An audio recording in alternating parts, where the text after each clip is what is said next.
What's up everybody, Ryou here, or OriginalRyou as you can plainly see, and this is episode 3 of the Big Brother 12 review and opinion show. Yeah, I'm a bit late on this, about 2 days I guess or so, but you know, things happen, real life and all that. I can't be completely accurate all the time, so hopefully you guys enjoy this video, and needless to say, it will be more than one part. It'll probably be 3 parts, maybe 4, depending. YouTube finally did something good for once and extended the timeline on how long your videos can be from 10 minutes to 14 minutes and 59 seconds. Essentially 15 minutes for all videos max now, if you aren't a partner channel, so that's pretty nice for us people who aren't partnering with YouTube or haven't done it yet. I don't plan on doing it, but just putting it out there. So let's begin. We are going to go over 2 weeks worth of Big Brother, which is the 3rd and 4th eviction, since it's already been done, Andrew and Kristen.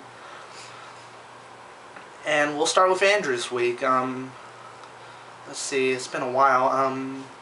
Starting with the HOH competition, we start off with that surfboard HOH endurance round where they basically had to balance on a surfboard and not fall off. The objective was to stay there while water poured on you now and then.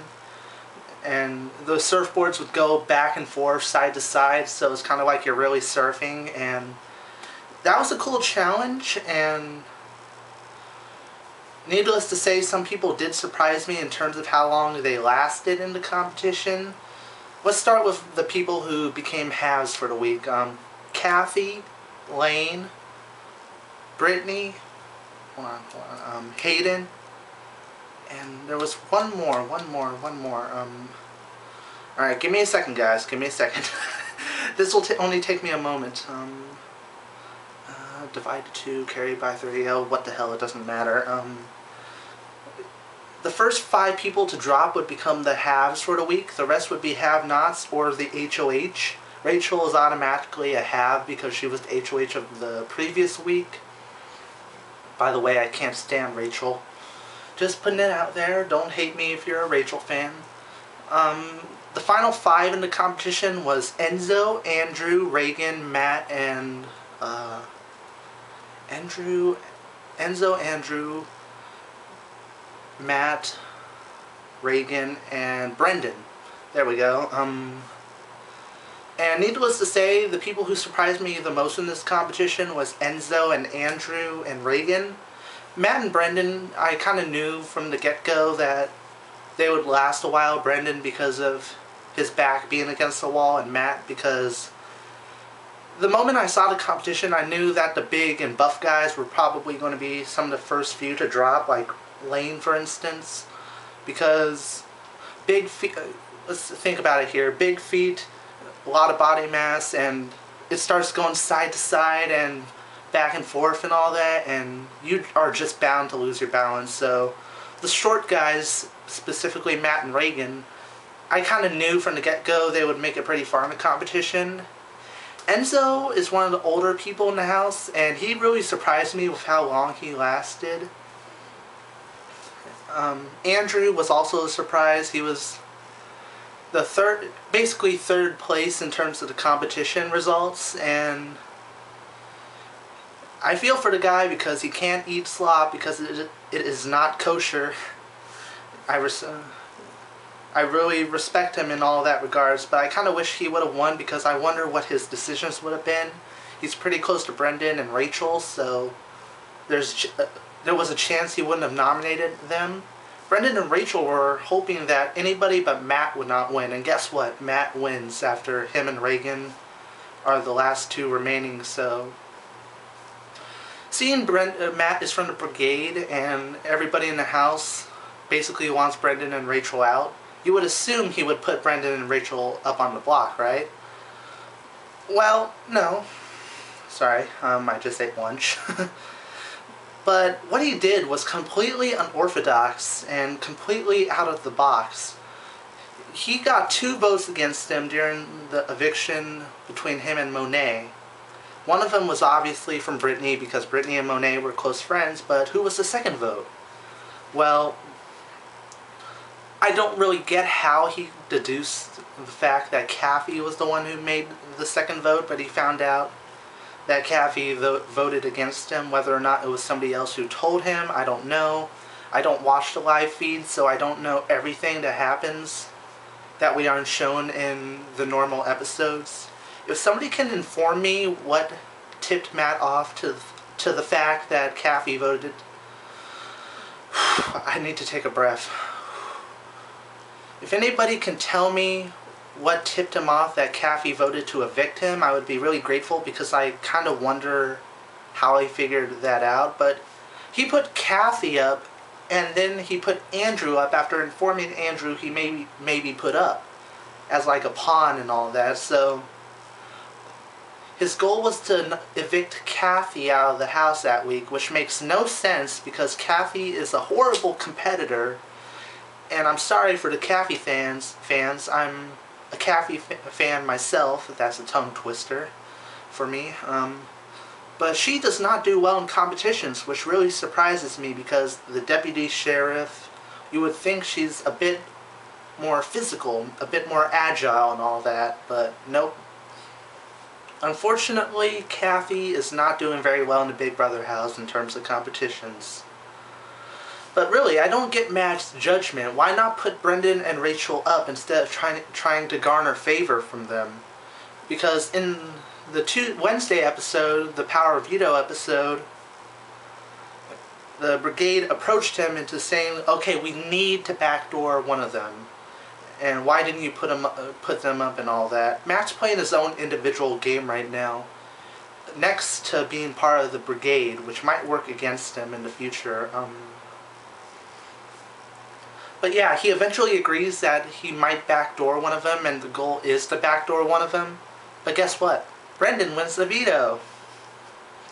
So all plans are nullified. The nominations stay the same because Brendan is intuitive enough to know that if he used the power of veto on Andrew, Rachel would be going up as the replacement nominee. So unfortunately, it's Andrew's last curtain call. But he does shake things up in the eviction episode, which is the most exciting and shocking episode of them all.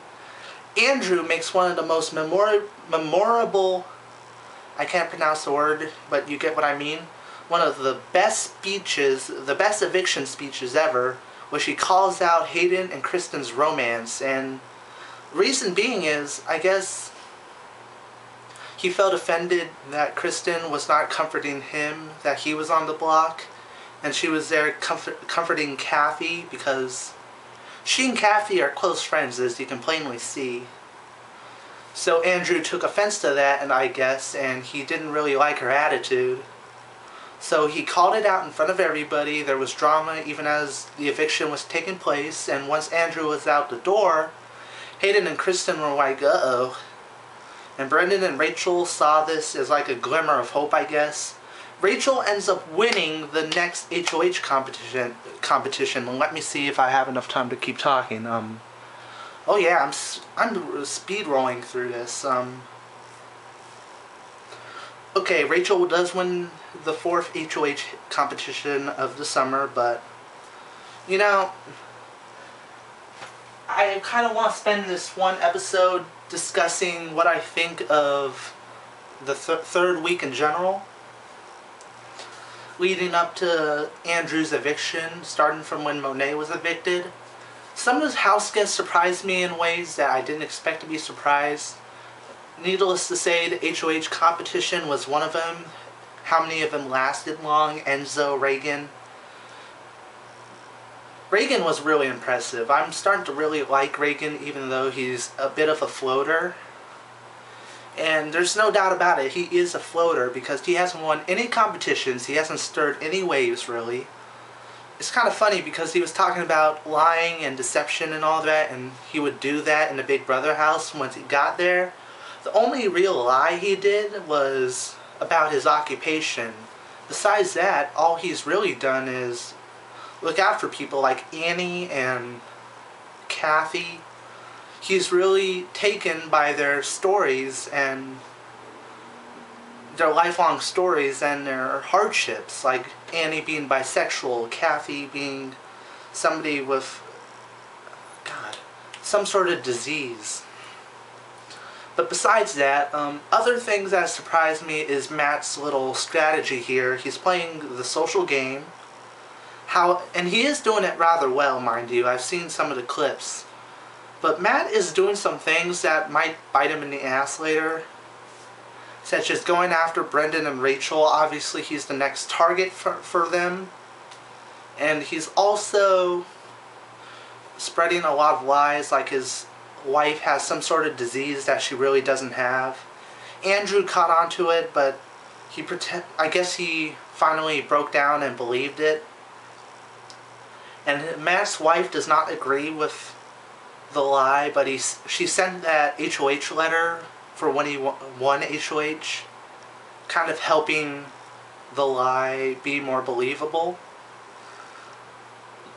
So I don't know. I think people are going to resent him a little after the show, once it's the post interviews and post parties and all that. What else surprises me? I don't know how much time Brittany got on screen, but I am really starting to like Brittany. I mean, she's straight up. She's really true to herself. She definitely doesn't take shit if it's thrown at her. She's really willing to fight back or mouth off and whatnot. And unlike April, she is real. I mean, she is very, very real. And you can tell by the way she talks, by the way she acts. She is not fake. She is 100% real, and I am rooting for her to get to the end. Because really, I like her, and she is hot. Anyways, well, it looks like we're getting near the end of part 1, but one last thing I want to add in. There's been a lot of talk about what the saboteurs said in the first week about 2 house guests actually knowing each other, and there's suspicions about people being related, people being best friends outside the house.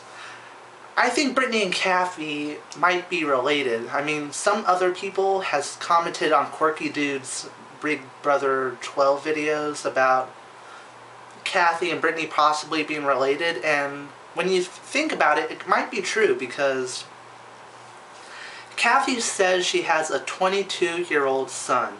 Brittany is 22 years old. Do you think Kathy might be lying about that?